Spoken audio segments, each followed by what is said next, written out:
Saan kayo nag-uumpisa? Coach, halimbawa sa SB19, music ba ito? Kwento ba ito? Instinct ba ito? How do you do it?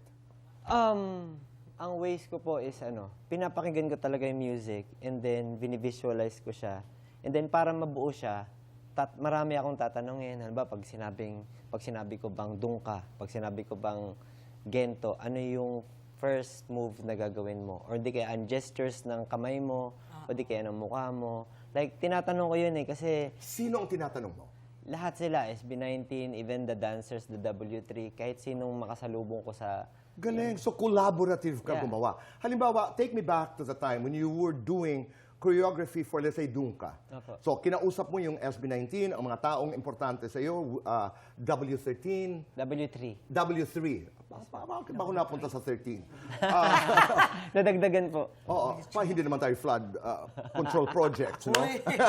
Pero halimbawa, yung ganyan mausapin, do you remember the step na na-inspire ka doon sa inyong pag-uusap? Like, siguro, yung pag sinabing, doon ka. Doon ka. Tapos, Ang ibig sabihin noon ay doon? yeah. Okay. Doon Doon ka. ka.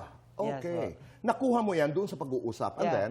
And then, may mga times na, halimbawa, pag galit yung tao, doon ka doon. Parang gumagano'n, di ba, Tito Boy? And then you made it into a dance. Doon ka. Ganon. Puso lang.